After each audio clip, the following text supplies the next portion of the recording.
en quoi la prière est une élévation qui relie le monde d'en haut et le monde d'en bas? Comment les Chachamim ont fait le choix de ces 18, spécifiquement ces 18 bénédictions? En quoi elles ont un pouvoir particulier qui font qu'au moment de la Hamida, on a cette élévation vers les mondes supérieurs? En fait, la Hamida, c'est l'aboutissement de la préparation qui est avant. D'abord, on loue Dieu. Ensuite, on parle de l'unité de Dieu, de l'amour qu'on a pour Dieu. Et tout cela nous prépare à nous adresser à Dieu dans la Hamida pour demander nos bénédictions.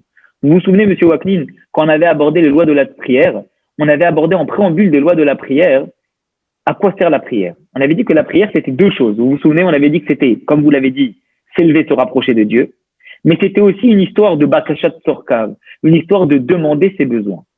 Autrement dit, puisque la prière, c'est les deux choses, tout ce qui est avant la Hamida, eh bien, c'est ce qui nous prépare à nous adresser à Dieu. Ces louanges-là. Les louanges, l'unité de Dieu, l'amour qu'on a pour Dieu tel qu'on l'a vu ce soir. Quand on arrive dans la Hamida, on doit avoir les deux caractéristiques.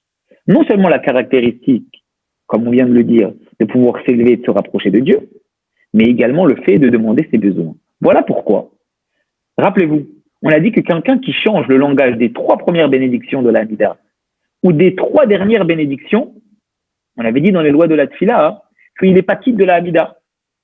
Alors que quelqu'un qui change le langage des bénédictions qui sont au milieu, même s'il ne doit pas le faire, il est malgré tout quitte de la Hamida. Pourquoi? Parce que les 3 premières bénédictions, c'est celles justement qui traitent de l'élévation et la relation qu'on a avec Dieu.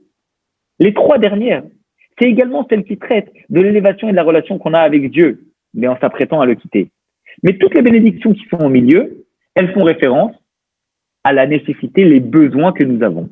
Alors les sages, lorsqu'ils ont institué, Ezra a offert, lorsqu'il a institué avec son tribunal la Hamida, il a fallu qu'il trouve les 2 sujets dans ces bénédictions. Non seulement le principe de l'élévation, mais également le principe de la demande des besoins.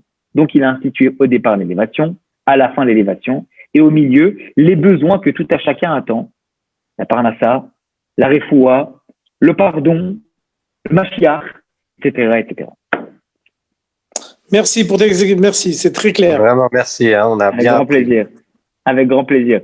Des bonnes nouvelles, bonne soirée à tout le monde, Shabbat Shalom, et qu'on se retrouve très rapidement pour un autre shiur de connaître toute la Torah.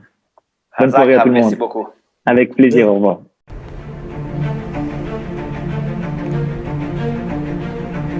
Et si connaître toute la Torah était possible, plongez-vous dans les joyaux de la Torah. Étude du Rambam, le Maïmonide, cours de qualité par des rabbins francophones aux 4 coins du globe. Un chapitre chaque jour, à raison de 20 minutes, pour finir en moins de 3 ans l'apprentissage de la Torah. Relevez le challenge, tous les soirs en direct à 20h30 ou 21h30 heure israélienne. Nos cours sont accessibles à tout moment, YouTube, Facebook et sur notre site torah24.com.